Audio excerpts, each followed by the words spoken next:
ভিডিওতে টেক্সটের ভূমিকা অপরিসীম। যদি আপনার ভিডিওকে ডায়নামিক করে তুলতে চান তাহলে অবশ্যই টেক্সট ব্যবহার করতে হবে।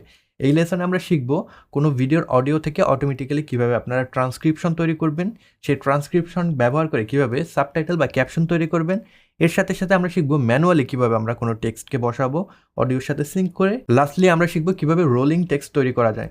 যখন নাটক কিংবা সিনেমা আপনারা দেখবেন লাস্টে কিন্তু যে ক্রেডিট আছে সেটার একটা টেক্সট উপর দিকে চলে যায়, রাইট? তো সেটা কীভাবে আমরা তৈরি করতে পারি।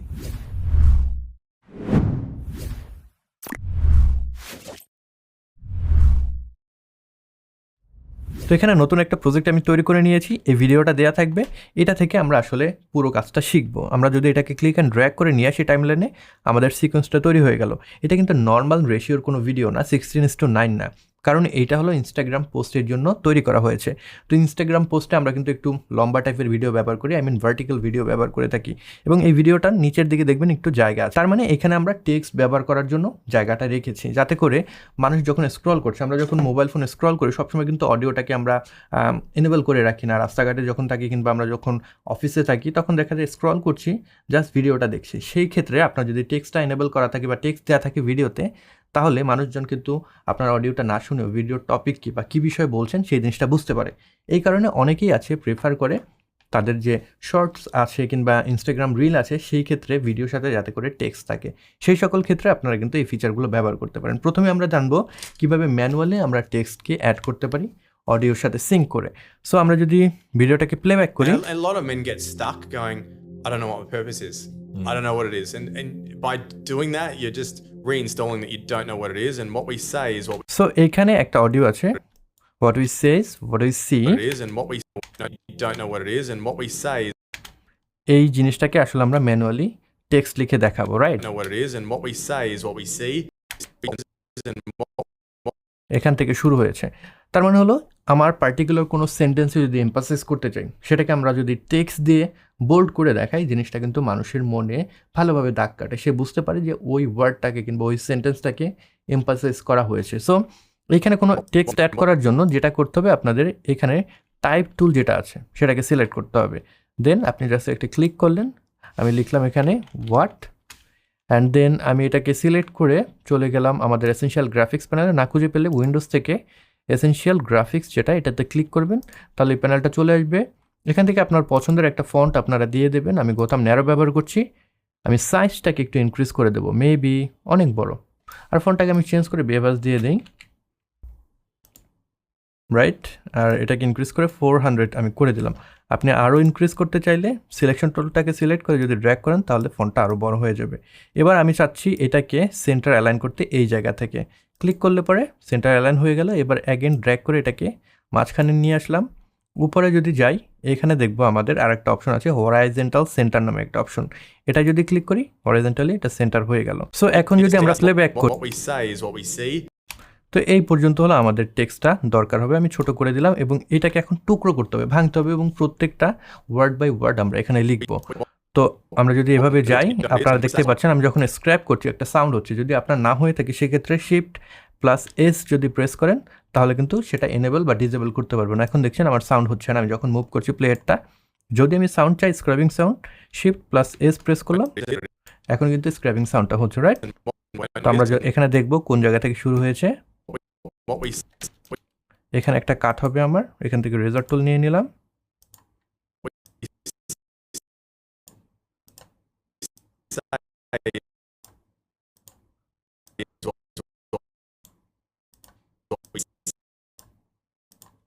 এবার আমরা লিখে ফেলবো আমরা যেটা লিখতে চাই।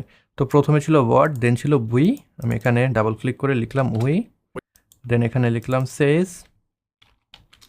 দেন এখানে অ্যাগেন ওয়ার্ড, তারপরে এখানে অ্যাগেন উই, দেন এখানে সি, রাইট?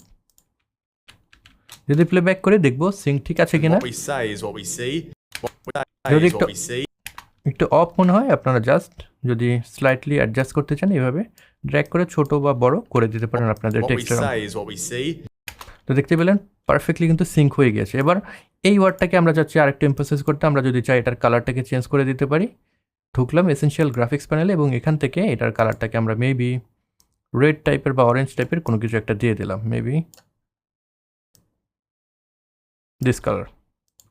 অ্যান্ড অ্যাগেন লাস্টের যেটা আছে সি, সেটাকে আমরা চেঞ্জ করে অন্য একটা কালার দিয়ে দেব।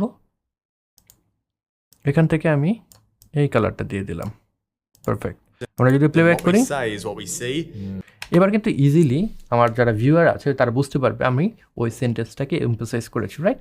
তো এই ছিল আমাদের ম্যানুয়াল বইতে কিভাবে ওয়ার্ডিং করতে পারি। এবার আপনি যদি অটোমেটিক বইতে সাবটাইটেল তৈরি করতে চান, প্রথমেই কিন্তু আপনার একটা ট্রান্সক্রিপশন তৈরি করে নিতে হবে। যে ভিডিওটা আছে সেটার অডিও থেকে টেক্সট বেস একটা ট্রান্সক্রিপশন তৈরি করে নিতে হবে। ট্রান্সক্রিপশন তৈরি করার বেশ কয়েকটি ওয়ে আছে। প্রথম ওয়ে হলো যে সিকোয়েন্সে কাজ করছেন এটার উপর রাইট বাটন ক্লিক করে অটো ট্রান্সক্রাইব সিকোয়েন্স নামে একটা অপশন আছে, এখানে ক্লিক করতে পারেন। অথবা আপনারা যেটা করতে পারেন, উইন্ডোজে চলে যাবেন, এখান থেকে টেক্সট নামে যে অপশন আছে এটাতে ক্লিক করবেন, তাহলে এই প্যানেলটা চলে আসবে। এখান থেকে ট্রান্সক্রিপ্ট নামে একটা অপশন আছে, এটাতে ক্লিক করলে ট্রান্সক্রিপ্ট সিকোয়েন্স নামে একটা অপশন আছে, এই অপশনটা আপনারা পেয়ে যাবেন। আমরা যদি ক্লিক করি তাহলে বেশ কিছু অপশন আসবে। তো প্রথম অপশন হলো ল্যাঙ্গুয়েজ। আমরা এখান থেকে ইংলিশ সিলেক্ট করবো, আরও বেশ কয়েকটা সাপোর্টেড ল্যাঙ্গুয়েজ আছে, বাট এখানে আমাদের বাংলা ল্যাঙ্গুয়েজ সাপোর্ট করে না, সো সেটা আমরা ইউজ করতে পারছি না। আমরা এখান থেকে ইংরেজি সিলেক্ট করলাম। অডিও অ্যানালাইসিস, এখান থেকে আসলে আপনার বলে দিতে হবে এই অডিওটা মিক্স অডিও নাকি সিঙ্গেল কোনো ডায়লগ আছে, নাকি আপনি ডায়লগ নামে যে ফাইলগুলোকে ট্যাগ করে রেখেছেন সেগুলোকে সিলেক্ট করবে। এখানে কোনো অডিও ট্যাগ করা নেই। আমি যদি এটাকে সিলেক্ট করে এসেনশিয়াল সাউন্ডে যাই এবং ডায়লগ নামে ট্যাগ করি, এবার যদি যাই তাহলে দেখবেন উপরের অপশনটা অ্যাভেলেবেল আছে, তার মানে এখানে ডায়লগ নামে একটা ট্র্যাক ট্যাগ করা আছে। আমরা চাইলে এখন এটা যদি সিলেক্ট করি শুধুমাত্র এই অডিওটাই ট্রান্সক্রিপ্ট হবে, right?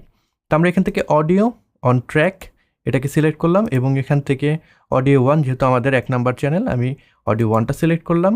And then recognise when different speaker are talking, সেটাকে আমরা মার্ক করে দিলাম, যাতে করে যখন ডাবল স্পিকার থাকবে সেটাকে প্রিমিয়ার প্রো রিকগনাইজ করতে পারে। আমরা ট্রান্সক্রাইবে ক্লিক করলে অটোমেটিক্যালি এটা ট্রান্সক্রাইব হবে। আগে এটা আসলে ক্লাউডে ট্রান্সক্রাইব হতো, অডিও ফাইলটা আপলোড হতো, দেন ওখান থেকে ট্রান্সক্রিপশন হয়ে ব্যাক আসতো, বাট এখন আপনি ল্যাঙ্গুয়েজ প্যাক ডাউনলোড করে অফলাইনে কিন্তু কাজগুলো সেরে ফেলতে পারবেন। আমরা যদি প্লেব্যাক করি তাহলে দেখতে পাবেন And a lot এখানে of কিন্তু men get টেক্সটগুলো stuck match going, করছে। I don't know what the purpose is.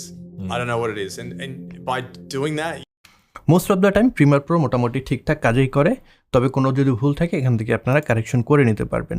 তো এখন এইটাকে ব্যবহার করে কিভাবে সাবটাইটেল তৈরি করবেন কিংবা ক্যাপশন তৈরি করবেন, রাইট? আমরা যদি এখানে ট্রান্সক্রিপ্ট যে অপশন আছে এটার পাশেই দেখব ক্রিয়েট ক্যাপশন নামে একটা বাটন আছে, এখানে যদি ক্লিক করি আরও বেশ কিছু অপশন আসবে। প্রথমটা হলো ক্রিয়েট ফ্রম সিকোয়েন্স ট্রান্সক্রিপ্ট, সেটা আমরা ক্লিক করব। আমরা যদি কোনো ব্ল্যাঙ্ক ক্যাপশন ট্র্যাক তৈরি করতে চাই সেক্ষেত্রে এটা সিলেক্ট করবো। যদি ম্যানুয়ালি টাইপ করে ক্যাপশন বা সাবটাইটেল আপনি তৈরি করেন সেক্ষেত্রে দ্বিতীয়টা সিলেক্ট করবেন। যেহেতু আমাদের ট্রান্সক্রিপশন আছে আমরা প্রথমটা সিলেক্ট করলাম।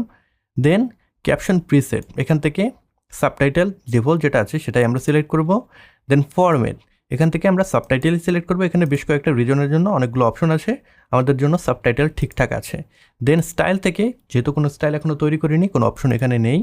ম্যাক্সিমাম লেন্থ ইন ক্যারেক্টার সেটা 42 দেওয়া আছে, আপনাদের ক্যারেক্টার আরও বেশি দরকার হলে বাড়িয়ে দিতে পারেন। মিনিমাম ডিউরেশন ইন সেকেন্ড 3 আছে, এগুলো যেটা ডিফল্ট আছে সেটাই রেখে দিতে পারেন। লাস্টে আপনি সিঙ্গেল লাইনের আসলে সাবটাইটেল চাচ্ছেন নাকি ডাবল লাইনে আপনি চাচ্ছেন সেটা এখান থেকে দিয়ে দেবেন। আমি ডাবল সেটা দিয়ে দিলাম। দেন যদি ক্রিয়েট দেই তাহলে এখানে নতুন একটা ট্র্যাক তৈরি হয়ে যাবে, ক্যাপশন ট্র্যাক। এবার যদি প্লেব্যাক and করি a lot of men get stuck going, I don't know what. দেখতেই পাচ্ছেন এখানে কিন্তু টেক্সট চলে আসছে। এখন এইটাকে আরেকটু স্টাইলিং করার জন্য কি করতে পারেন, যে কোনো একটা আপনি সিলেক্ট করতে পারেন ক্যাপশন যেটা আছে উপরের ট্র্যাকে। সিলেক্টেড থাকা অবস্থায় চলে যেতে হবে এসেনশিয়াল গ্রাফিক্স যে প্যানেল আছে সেখানে। এখান থেকে আপনি আপনার মতো করে ফন্ট দিয়ে দিতে পারেন। আমি এখান থেকে গোথাম ন্যারো দিয়ে দিলাম, মেবি মিডিয়াম। আমি সাইজটাকে একটু ইনক্রিজ করে দিলাম। দেন এখান থেকে আপনি পজিশন কোথায় চান, মিডলে চান, উপরে চান, মিডলে নাকি এক সাইডে কর্নারে, সেটা দিয়ে দেবেন। আমি এখান থেকে মিডল দিয়ে দিলাম। দেন আপনি কালার চাইলে কালার চেঞ্জ করতে পারেন, ফন্টের সাইজ বড় করতে চাইলে বড় বা ছোট করতে পারেন। আমি আরেকটু বড় করে দেব, maybe this much. And again এখান থেকে কিন্তু আপনি পজিশনটা অ্যাডজাস্ট করে নিতে পারেন যদি চান। আমি হালকা একটু অ্যাডজাস্ট করে নিলাম।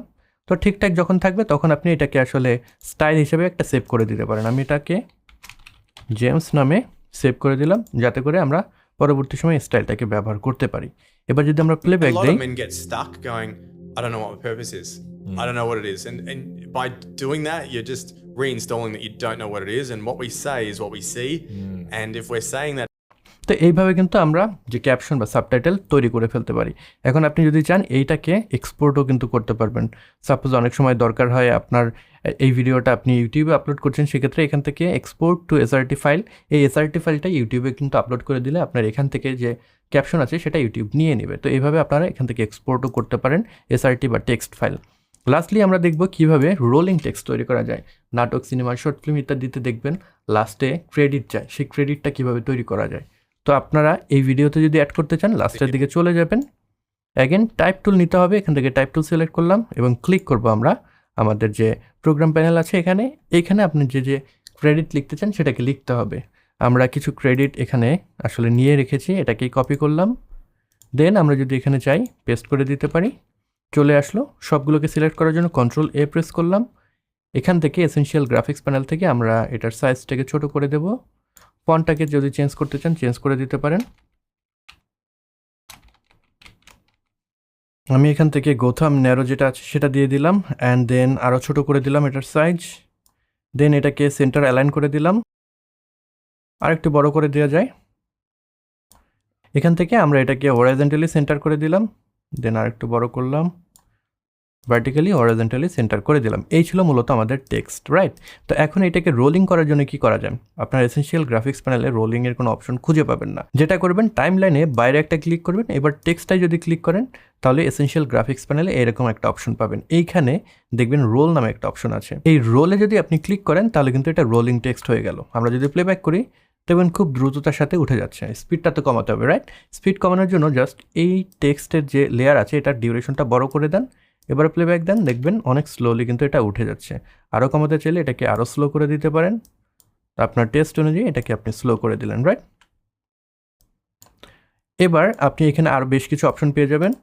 প্রথমটা হলো স্টার্ট অফ স্ক্রিন, তার মানে যখন শুরু হচ্ছে কোনো টেক্সট স্ক্রিনে থাকবে না। যদি আমরা আনচেক করে দিই তাহলে যে পজিশনে আমাদের যে টেক্সটটা ছিল ওই পজিশন থেকেই কিন্তু শুরু হচ্ছে, রাইট? আমরা এটাকে এনেবল করে দিলাম। এন্ড স্ক্রিনের ক্ষেত্রেও সেটা কোথায় গিয়ে শেষ হবে। প্রি রোল আর পোস্ট রোল হলো আপনার যখন টেক্সটটা শুরু হবে তার আগে কতক্ষণ গ্যাপ থাকবে। আমি যদি প্রি রোল এখানে অ্যাড করে দিই 1 সেকেন্ডের মতো, এখন যদি আমরা প্লেব্যাক করি 1 সেকেন্ড পরে টেক্সটটা আসা শুরু করবে। এখন দেখেন টেক্সটটা যখন আসছে এটা কনস্ট্যান্ট একটা স্পিডে আসছে। আপনি চাইতে পারেন যখন টেক্সটটা আসা শুরু হবে স্লোলি সেই আসাটা শুরু হবে, দেন স্পিডটা বাড়বে, রাইট? সেক্ষেত্রে ইজিন করে দিতে পারেন। ইজিন আমি এখান থেকে 2 সেকেন্ডের মতো করে দিলাম। এবার যদি প্লেব্যাক করি প্রথমে আস্তে আসবে, তারপরে আস্তে আস্তে স্পিডটা বাড়বে। প্লেব্যাক দিলাম। তো দারুণ একটা আমরা কিন্তু রোলিং টেক্সট পেয়ে গেলাম। অ্যাগেন আপনি কিন্তু টেক্সটগুলোকে চেঞ্জ করতে পারবেন। কালার চেঞ্জ করতে হলে সিলেক্ট করে অ্যাগেন আপনি এখানে চলে গেলেন, দেন এখান থেকে কিন্তু কালারটাকে চেঞ্জ করে দিলেন। তো এইভাবে আপনারা প্রিমিয়ার প্রোতে রোলিং টেক্সট সেটাকে তৈরি করতে পারেন, ট্রান্সক্রিপশন তৈরি করতে পারেন, এবং আপনি ম্যানুয়ালি চাইলেও কিন্তু টেক্সট বসাতে পারেন। আশা করি আপনারা এগুলোকে প্র্যাকটিস করবেন এবং এক্সপেরিমেন্ট করে দেখবেন।